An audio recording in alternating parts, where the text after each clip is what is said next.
Assalamualaikum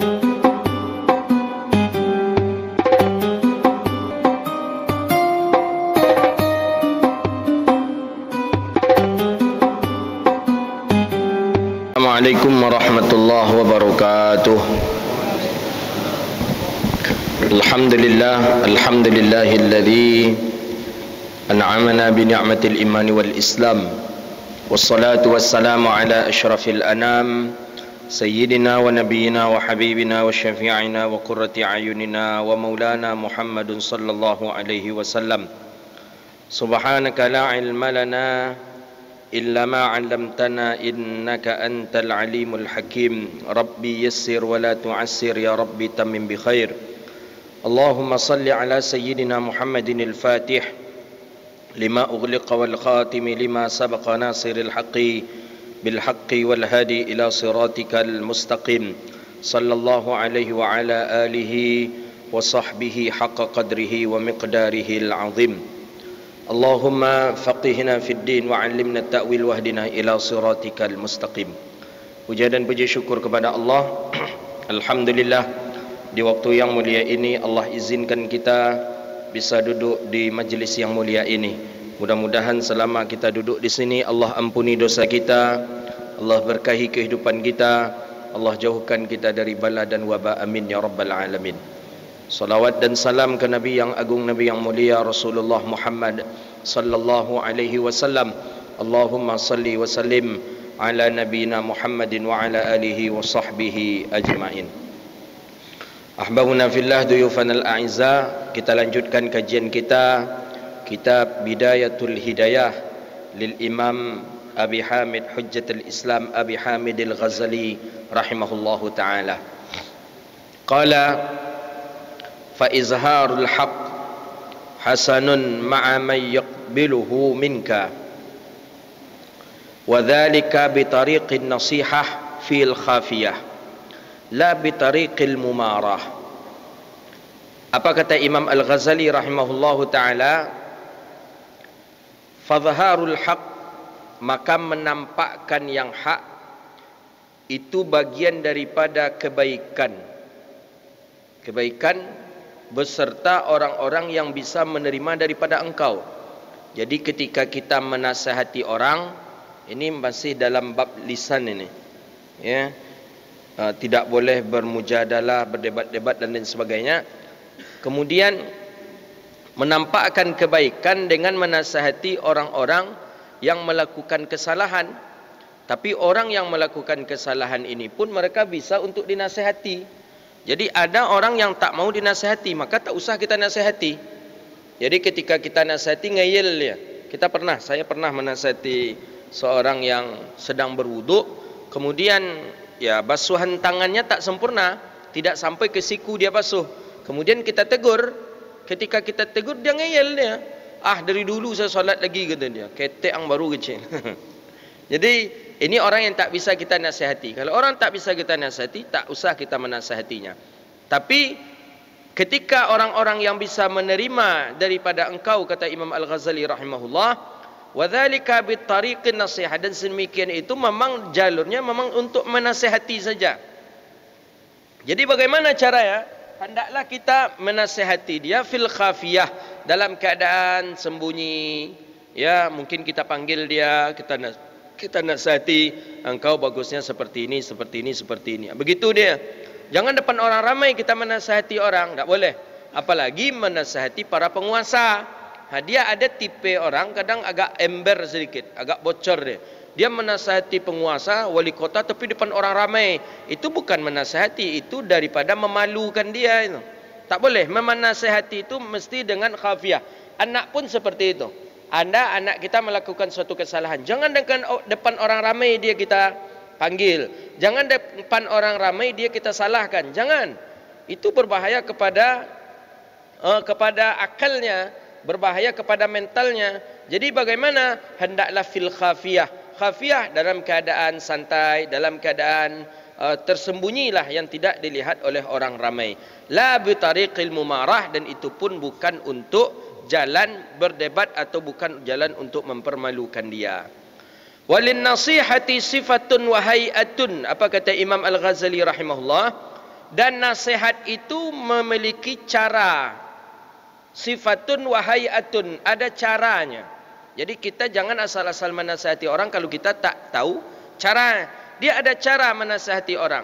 Ada cara untuk memberikan peringatan kepada orang. Hay'ah yahtaju fiha, mesti padanya itu ada tatlif. Apa kata di sini? Yahtaju fiha ila talattufin, berlemah lembut, santai, lemah lembut kita sampaikan ke orang. Jangan emosi. Ikut menasihati orang tapi dengan emosi, tak boleh. Wah, engkau tadi nampak dan ndang semayang. Jadi kecil orang yang kita nasihati, waang semayang aja lah katanya, dulu semayang ndang lagi katanya. Jadi jangan, dengan lembut, dengan santai saja. Masya-Allah. Kita punya masyaikh yang lembut-lembut. Ketika kita tak datang mengaji dinasihati, "Fen ya habibi, wenak. Mana engkau? Kemarin kau tak datang, ke mana?" Begitu dia. Jarang, jangan boleh dikatakan tidak ada yang sore.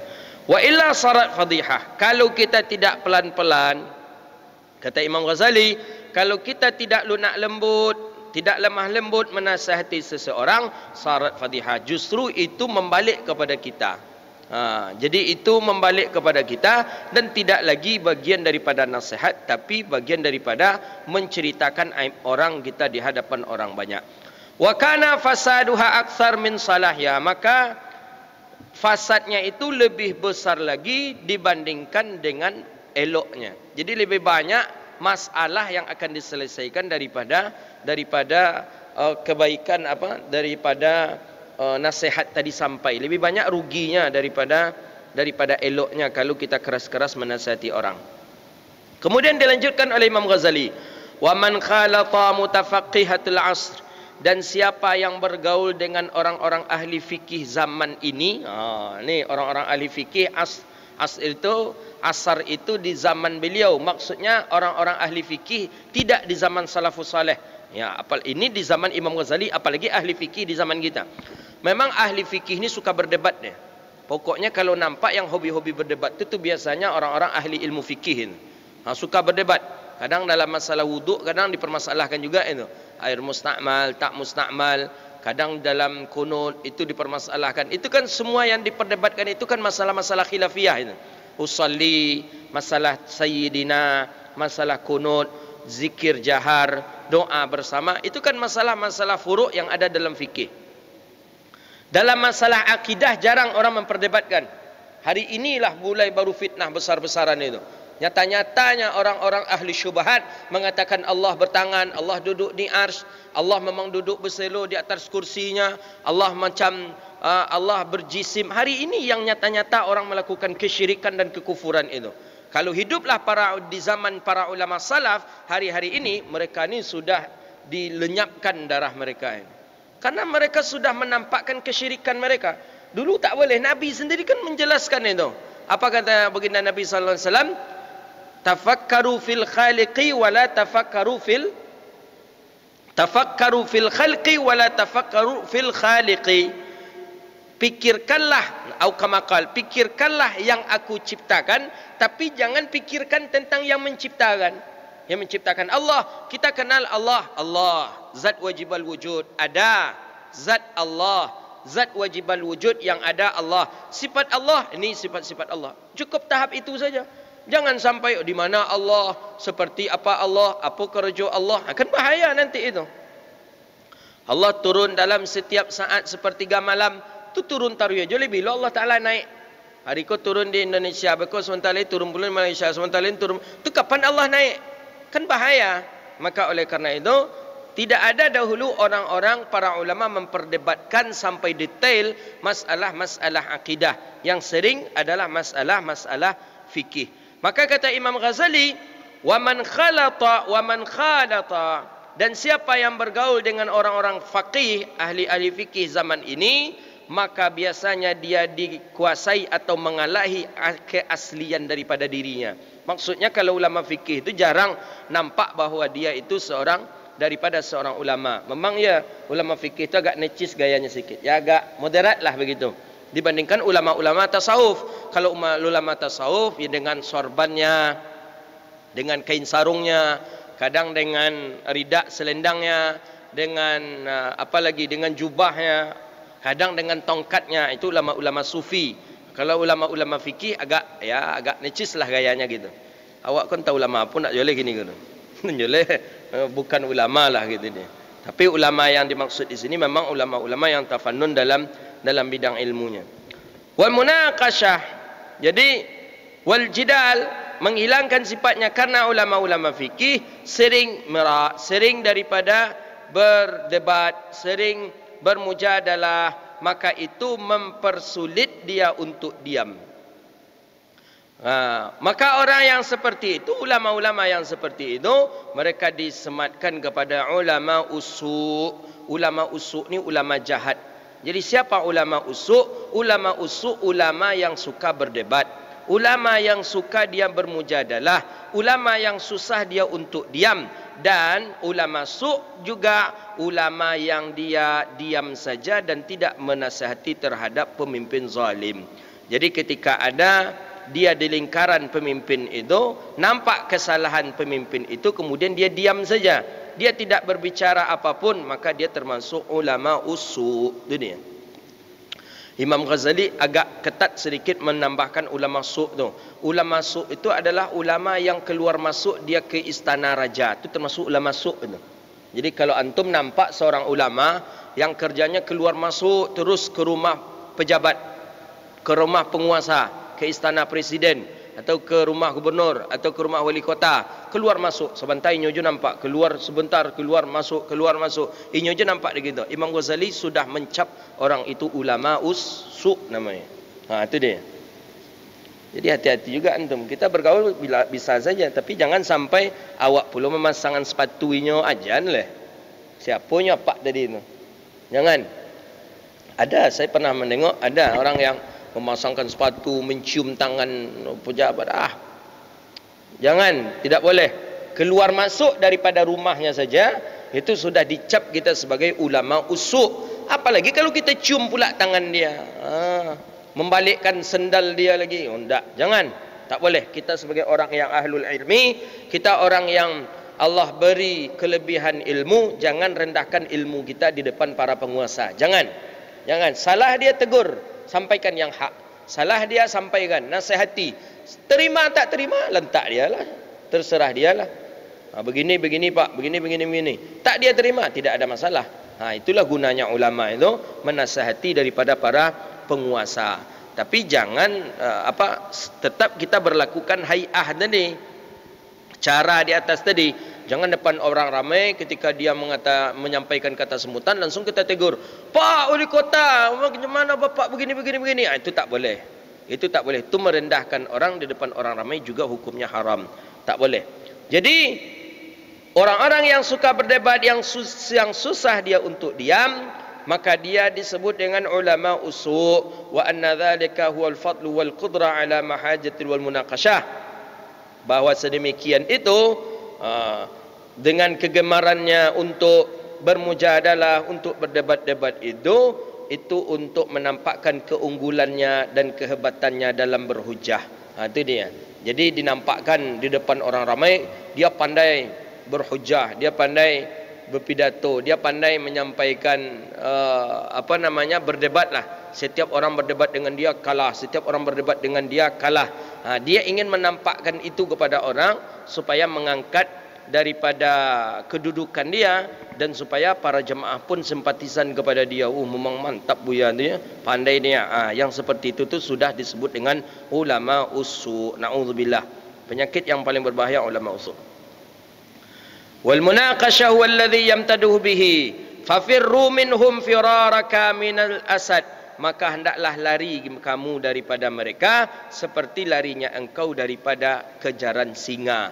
Jadi singa mengejar kita, kita lari. Seperti itulah kita jauh daripada ulama usu'. Wa'lam, dan ketahuilah, kata Imam Al-Ghazali, anal mira'a sababul bahwa sesungguhnya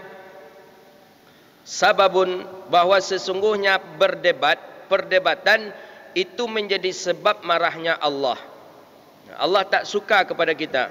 Wa indal khalqi, tak boleh itu menyebabkan Allah marah kepada hamba atau makhluknya.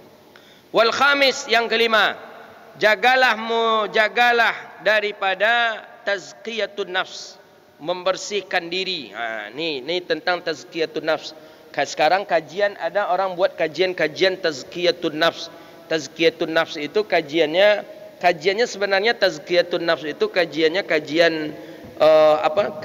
tasawuf. Tazkiyatun nafs itu kajian daripada kajian tasawuf. Cuman agak bagus sedikit bunyinya, dibuatlah dengan tazkiyatun nafs.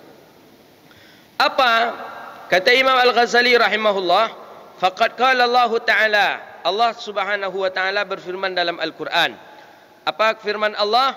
Qala Allah Ta'ala, fala tuzakku anfusakum huwa a'lamu bimanittaqa.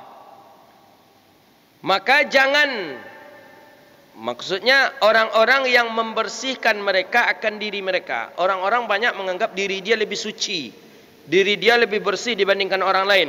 Dia tak punya maksiat, dia tak punya dosa. Huwa a'lamu bimanittaqa, dianya Allah itu lebih mengetahui daripada siapa yang takut kepada Allah.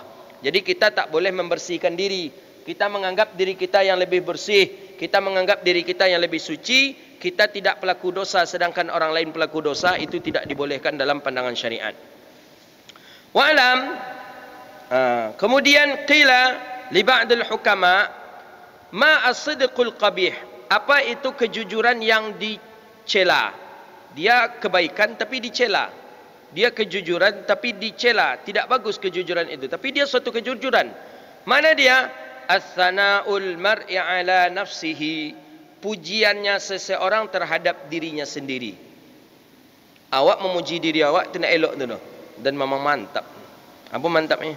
5 waktu solat bisa ke masjid, kadang duduk di majlis pengajian, memang mantap lah. Kita memuji diri kita sendiri, tak boleh.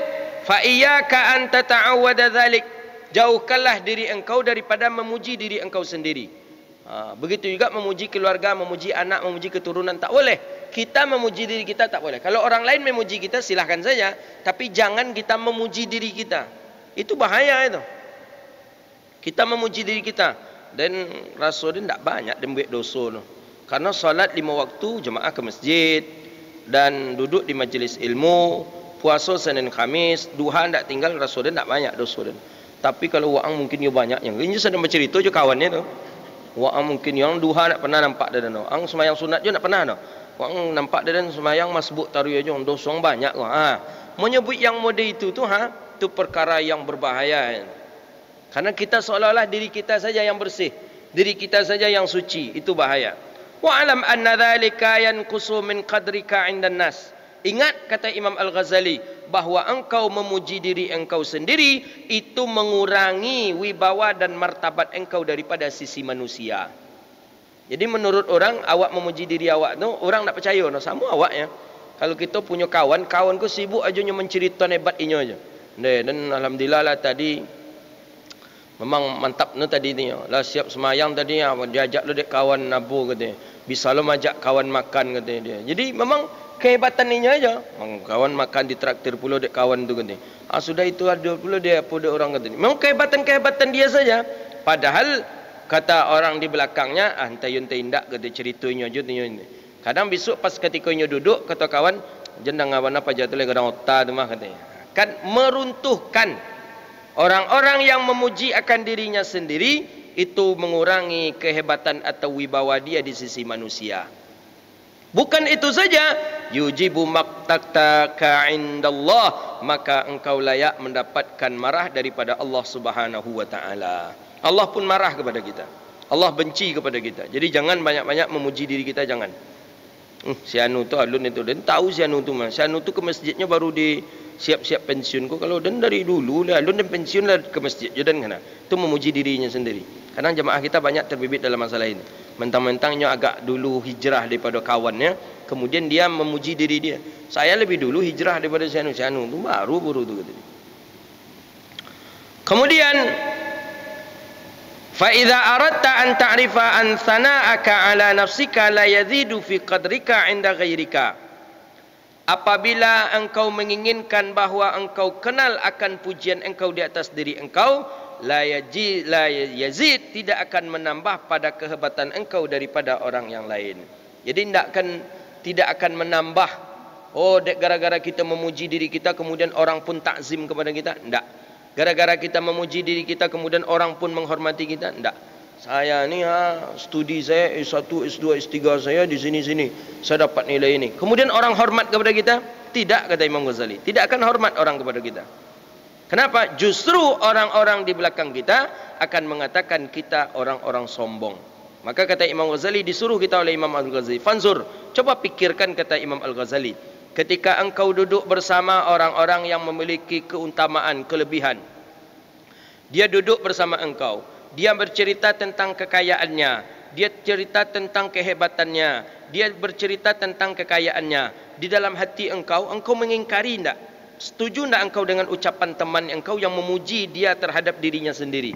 Awak duduk je kawan-kawan, ada seorang kawan, inyo cerita kehebatan inyo aja.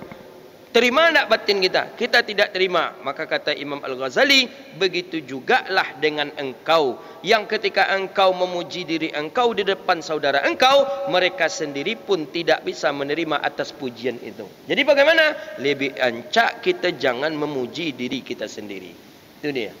Ini biasanya dari golongan kita ni, kadang ibu-ibu begitu juga. Dia memuji anak-anaknya depan orang ramai, memuji kehebatan keluarganya, memuji pendapatan suaminya depan orang ramai. Orang-orang yang mendengarkan itu bukan mereka menerima, bukan mereka setuju. Justru keluar daripada itu, balik daripada itu, kadang telefon-telefon. Dia terangkan ke Cik Sianu tadi, modenya yang hebatnya kan. Begitu pula lah ketika orang bercerita di hadapan kita, pasti pun kita tidak bisa menerimanya. Jadi bagaimana?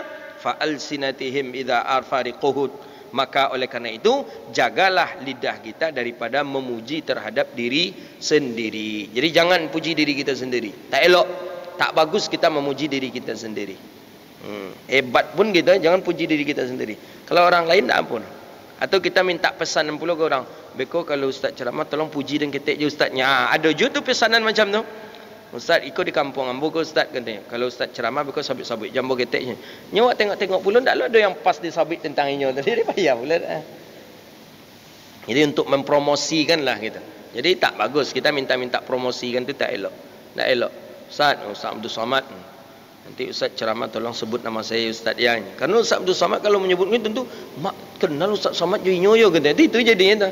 Tapi kan niatnya tadi ingin dipuji, ingin dikenal, dan dia ingin orang memuji dirinya. Itu termasuk perangai yang tidak elok. Termasuk penyakit lisan. Termasuk penyakit lisan atau orang-orang yang ingin membersihkan daripada dirinya. Bahaya. Jangan. As-sadis yang keenam. Apa yang keenam? Al-la'nu, melaknat. Hati-hati melaknat. Jangan sampai kita melaknat. Tak boleh. Kita melaknat tak boleh. Apa bahasa laknat? Ya, celakalah engkau, tu kalimat laknat itu. Binasalah engkau, hancurlah engkau, tu kalimat laknat. Kalau orang Arab bercarutnya, carut kita, kalau kita carut kita di Pekanbaru ni, ya ampek santiang lah kan. Tahu kan ampek santiang kan? Taklah mungkin bercuba di masjid kadang kan. Tapi kalau praktek tak ya pun. Orang Arab juga ada ucapannya, carut orang Arab ada. Dua carut orang Arab. Pertama, yakhrab baitak. Jadi kalau orang Arab bilang yakhrab baitak, itu sama dengan ompek santiang awak ni. Boleh tahu ompek santiang? Tak tahu. Apa boleh cara menyebutkan itu? Wildan tak tahu ompek santiang. Ada bahasa Pekanbaru ni, pokoknya daerah Riau Sumbar lah. Itu carutnya itu satu bahasanya. Nantilah setelah ini saya sebutkan kantum. Ini sedang live ini susah pula saya bilang. Pokoknya ada angka 4, ada angka 6 istilahnya. Ampek santiang. Payahlah mau nyabutin. Ya, mana yang tak faham nanti saya terjemahkan. Tapi setelah live ini, nanti ditutup kamera, ditutup live ini, nanti saya jelaskan apa carutnya. Kalau antum Wildan di Pekanbaru, orang mengucapkan itu kepada antum, antum mesti emosi, jangan ketawa antum.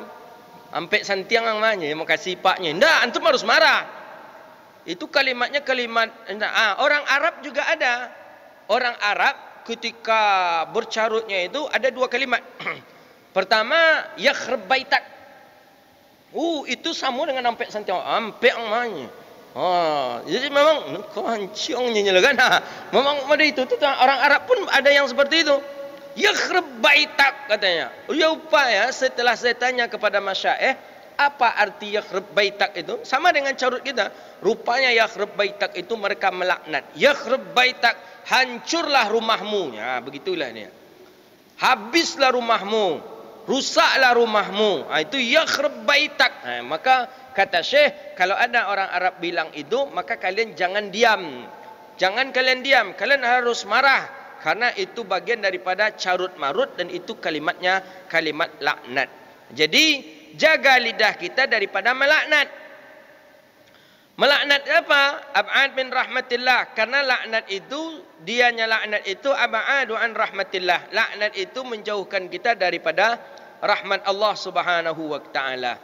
Wa iyyaka ihdhar, jauhilah dirimu an ta'lana syai'an, bahwa melaknat engkau akan sesuatu mimma khalaqallah, terhadap apa-apa yang telah diciptakan oleh Allah. Dari apa? Minal hayawan, daripada hewan. Hewan tak boleh dilaknat, walaupun itu maaf anjing. Anjing tak boleh kita laknat.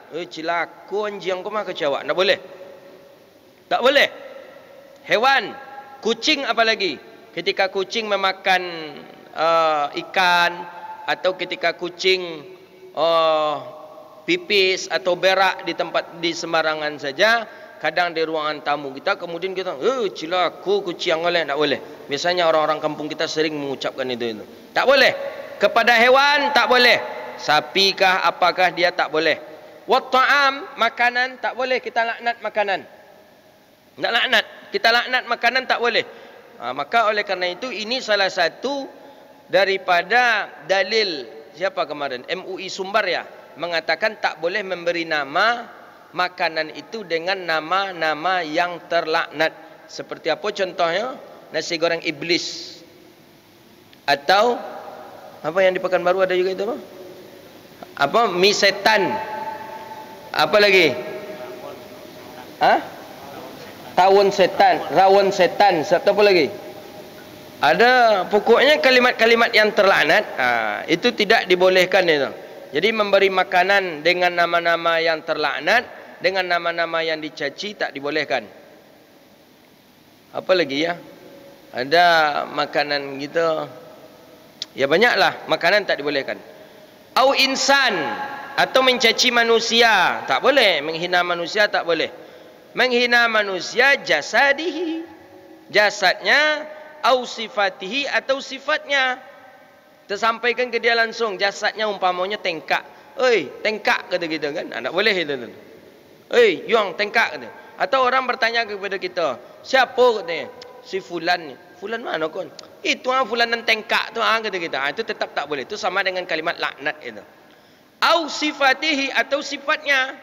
Kita sampaikan langsung, fulan jagung kata kita. Ada istilah jagung. Tahu antum jagung?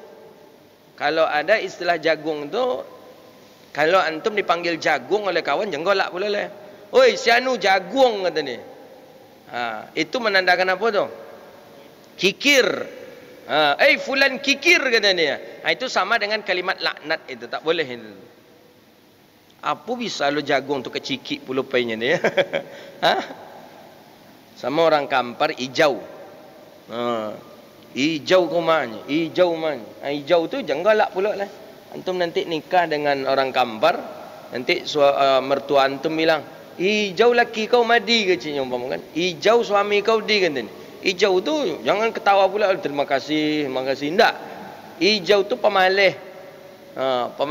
Pemalas tu hijau tu. Jadi hijau mahnya emosi kita tu apa lu hijau, tak ada hijau dah kan? Heran juga kita, apa dia hijau tu bisa pula ke pemalih. Itu bahasa-bahasa seperti itu elok. Jadi kata Imam Al-Ghazali rahimahullah, minat ta'am, hewan tak boleh kita caci, kita laknat. Atau makanan tak boleh kita laknat. Insan, manusia tak boleh kita laknat. Apa kata Imam Al-Ghazali? Wala taqta' bisyahadatika ala ahadin min ahli al-qiblah, dan jangan engkau putuskan kesaksian engkau di atas salah seorang daripada ahli kiblat. Siapa ahli kiblat? Orang Islam, orang Muslim. Dengan apa? Dengan syirik. Tak boleh mengatakan orang Islam syirik. Woi musyrik, kata kita. Kita jelas dia Islam, dia Muslim. Kita sebut dia seorang musyrik. Tak boleh. Ini Wahabi ni sering ini ziarah kubur, musyrik kata dia. Lebih bertauhid Abu Jahal dan Abu Lahab dibandingkan orang-orang yang bertawassul di kuburan. Tengok kitab Muhammad bin Abdul Wahab. Ada kitab, ada karangannya orang-orang Wahabi. Kata dia lebih bertauhid Abu Jahal dan Abu Lahab dibandingkan orang Muslim yang pergi ziarah kubur. Jadi dia beranggapan bahawa orang yang pergi ziarah kubur itu seorang musyrik. Bahaya itu. Atau kufur, kafir kata kita. Padahal dia seorang Muslim, kita katakan kafir. Tak boleh. Itu bahaya itu. Au nifaq, munafik kata kita. Maka hati-hati antum menyebutkan orang musyrik, menyebutkan seseorang kafir, menyebutkan seorang munafik, hati-hati. Lebih elok tak usah menggunakan kalimat-kalimat itu. Jangan, bahaya itu. Fa'in, maka sesungguhnya penglihatan di atas rahasia itu Allah yang mengetahui. Fala tadkhulu fi bainal ibad, maka jangan engkau masuk di antara hamba dan di antara Allah Taala. Itu urusan Allah. Tentang kafir, tentang musyrik, tentang munafik, jangan. Kadang menurut pandangan mata kita dia seorang munafik, ternyata dalam pandangan Allah dia seorang yang alim dan abid. Kadang dalam pandangan mata kita dia seorang pelaku musyrik, dan ternyata di hadapan Allah dia seorang yang taat. Selagi tidak menampakkan kemusyrikannya. Kalau dia sudah menyembah batang kayu setiap pagi, kemudian malam dia sembah pula batang kayu, dia jelas seorang musyrik, perlu untuk kita nasihati. Tapi apakah layak pula kita mengatakan ya musyrik, ya kafir, ya mubtadi'? Itu tidak dibolehkan dalam pandangan Islam. Karena suatu saat nanti panggilan-panggilan itu akan kembali kepada dirinya. Wa'lam annaka yaumal qiyamah la yuqalu laka lima lam ta'lam fulan. Nanti pada hari kiamat tidak akan ditanya kepada kita, kenapa engkau tidak melaknat fulan? Tidak ada itu. Walam sakata anhu bal law lam tu'lan iblis tulul umrik walam tashtaghil lisana bi dzikrihi lam tas'alu an. Jangankan untuk itu, engkau seumur hidup engkau tidak pernah melaknat syaitan pun tidak akan ditanya engkau nanti di akhirat. Jadi maksud Imam Ghazali, jangan engkau banyak-banyak melaknat orang, jangan engkau banyak-banyak mencelakai orang dengan lidah engkau. Tidak ada gunanya.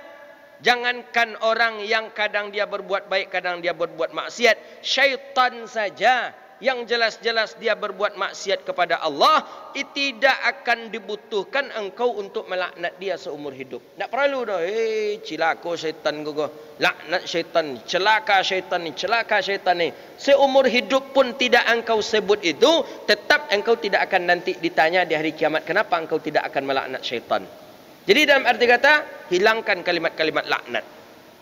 Tak boleh cepat-cepat melaknat. Laknat, apalagi manusia. Saya memang dari dulu diajarkan oleh para masyayikh agak berhati-hati dalam laknat ini. Ada sebagian orang cepat dia ketika ditanya bagaimana pendapat ustaz tentang si fulan, la'natullahi alaih, langsung dia menjawab tak boleh. Tak boleh. Si fulan itu Allah laknat, tak boleh. Tidak boleh. Itu bukan qaul manhajnya Ahlus Sunnah wal Jamaah. Kita tak boleh cepat-cepat melaknat, walaupun kita berlawanan dengan orang itu, tak boleh kita untuk cepat melaknatnya. Atau ada orang kita tidak melaknat. Ustaz, bagaimana pendapat Ustaz tentang si fulan itu? Oh, fulan tu Yahudi itu kata kita. Padahal dia seorang Muslim. Cuman kita tidak sesuai, tidak suka kita dengan kebijakan-kebijakan dia, kita sebut oh si fulan tu Yahudi itu kata kita. Itu tidak dibolehkan dalam pandangan syariat. Bahaya ini. Bayangkanlah syaitan saja tak perlu untuk kita laknat, apalagi saudara-saudara kita. Tak perlu syaitan dilaknat. Maka kata Imam Al-Ghazali di sini disebutkan, maka di hari kiamat nanti tidak akan ditanya engkau, tidak akan ada pertanyaan kepada engkau, kenapa engkau tidak melaknat fulan? Kenapa engkau diam saja? Kenapa engkau tidak ikut melaknat fulan? Tidak, itu tidak akan ditanya, kata Imam Al-Ghazali. Laulam ta'lan iblis tal'an al-iblis, jikalau engkau tidak melaknat iblis pun seumur hidup engkau, dan engkau menyebutkan lidah engkau dengan menyebutnya dan tidak menyebutkan lidah engkau dengan menyebutnya, maka itu pun tidak akan ditanya nanti. Kenapa engkau tak mengutuk syaitan? Kenapa engkau tidak melaknat syaitan? Itu pun tidak akan ditanya nanti. Falam tutalibu bihi yaumal qiyamah, dan itu pun nanti tidak akan dipertanyakan di hari kiamat. Wa iza la'anta ahadan min khalqil kah, dan jika engkau melaknat daripada makhluk Allah, maka tulibat bihi, maka dituntut engkau dengannya. Kenapa kita melaknatnya? Kita akan mempertanggungjawabkan di hadapan Allah. Wala tadhmanu syai'an mimma khalaqallahu ta'ala, maka kita nanti akan diminta pertanggungjawaban di hadapan Allah. Faqad kana Nabi sallallahu alaihi wasallam, sebagaimana Nabi sallallahu alaihi wasallam bersabda, kata Nabi, la yadhummu ta'amu rada'iqatun, jangan kamu mencaci, menghina makanan sekalipun jua. Tak dibolehkan menghina makanan yang tak lezat. Tak suka kita dengan makanan itu, jangan kita hina. Jangan kita hina, ai khasis. Ya, kita tak suka dengan makanan itu. Tak lomak tu, pahapo. Jangan. Ingatkan itu, anak kita, isteri kita, suami kita, ingatkan. Jangan, tak boleh. Bal, kata Rasulullah, idza ishtaha syai'an akalahu wa ila tarakah, apabila kamu suka makan, apabila kamu tak suka, tinggalkan. Tinggalkan saja. Pahit rasa kita, atau terlampau asin nasi goreng itu menurut kita, udah tinggalkan saja. Jangan kita laknat. Pahapu nasi goreng, laku lomak tu. Jangan. Ketika kita suka, makan. Ingatkan itu anak-anak kita. Dia anak-anak kita dari kecil harus kita ingatkan. Tak boleh melaknat makanan. Tak enak, tak mau. Tak enak, kata dia. Jadi, kita ingatkan. Kalau mau, makan nak. Kalau tak mau, jangan bilang tak enak. Tinggalkan saja. Begitu dia. Itu Nabi mengajarkan kepada kita. Izstaha syai'an akalah. Makan. Kalau tidak, tarakah, tinggalkan. Jangan sampai kita caci, kita hina. Baik. Apa lu nama? Apa? Rasa apa kata? Rasa neraka kata. Ada lagi rasa neraka je. Apa si gorengnya rasa neraka je. Mudi pernah pulanya masuk neraka. Akal waila taraka. Kalau nak tinggalkan. Tinggalkan saja, tak usah kita memakannya. Hadza wabillahi at-taufik. Insyaallah besok yang ke-7. Hadza wabillahi at-taufik. Wallahu a'lam bissawab. Itulah kajian kita pada malam hari ini. Mudah-mudahan bermanfaat. InsyaAllah Sabtu besok kita tetap kajian di Nurul Yakin, di Nurul Huda dengan kitab Riyadhus Shalihin. Kemudian setelah itu kita di An-Nur ini ada kajian Ahad subuh kitab Muwatta. Kemudian Jumat kita melakukan InsyaAllah ada kegiatan wukuf di An-Nur. Kerana orang wukuf di Arafah hari Senin. Senin wukuf di Arafah, kita wukufnya di An-Nur. Wukuf di An-Nur maksudnya kita setelah salat asar kumpul di An-Nur ini, kemudian baca surah Waqiah, kemudian beberapa zikir yang lainnya, sampai nanti ya kita ijazahkan hadis musalsal bil Arafah. Kemudian sampai nanti di waktu berbuka. Berbuka, kita berbuka bersama, solat maghrib, kemudian kita lanjutkan dengan takbir bersama-sama. Takbirnya di An-Nur saja, tak boleh keluar kita. Itu. Kenapa kita buat acara wukuf itu? Bukan wukuf dia ya, i'tikaf lah. Nanti wukuf salah pula persepsi teman-teman salafi nanti. Jadi tapi wukuf memang di Arafah, tapi para ulama masyayikh kita banyak membuat wukuf itu kegiatan seperti wukuf itu. Wukuf itu kan menghadirkan hati, seolah-olah hati kita sedang wukuf di Arafah. Jadi banyak masyayikh yang tidak pergi ke Makkah melakukan di Yaman. Di Yaman ada satu tempat lapangan orang-orang ketika 9 Zulhijjah itu berkumpul di sana semuanya. Begitu pula ketika di Mesir, masyayikh juga ada membawa kita ke majlis beliau. Jadi di sanalah kita membaca, ada doa Arafah namanya. Kemudian baca Waqiah, insyaAllah itu kita lakukan di hari Senin. Jadi dari Senin, mana yang punya waktu silakan solat asar kita di sini. Kita di waktu itu waktu yang mulia. 10 Zulhijjah ini termasuk waktu mulia, malah lebih mulia daripada malam 10 terakhir di bulan Ramadan. Itu disebutkan dalam tafsir. Maka disebutkan dalam tafsir ayat itu tentang wazkurullaha fi ayyamin ma'lumat, itu tentang 10 awal bulan Zulhijjah. Jadi datang kita Senin itu solat asar berjamaah, habis itu kita buat kajian itu. Yang hadir insya-Allah Habib Muhammad bin Haidar, kemudian ustaz-ustaz kita yang lain daripada Sunan Mustafa pun kita hadirkan. Jadi siapa yang mengambil kesempatan ini, insya-Allah kita sediakan nanti ya sekitar nasi kotaknya mungkin sekitar 450 lah, insya-Allah 450 atau 500 lah, kita tengok nanti. Kalau banyak yang hadir tentu akan kita tambah, tapi kita memfasilitasi dan menyediakan untuk berbuka bersama, insya-Allah. Ya, kita hidupkan hari-hari Arafah itu dengan banyak berzikir, banyak sambil i'tikaf juga kita di dalam masjid ini. Hadza wabillahi at-taufiq. Baik, itulah kajian kita, mudah-mudahan bermanfaat. Subhanakallahumma wa bihamdika asyhadu an la ilaha illa anta astaghfiruka wa atubu ilaik. Rabbana atina fid dunya hasanah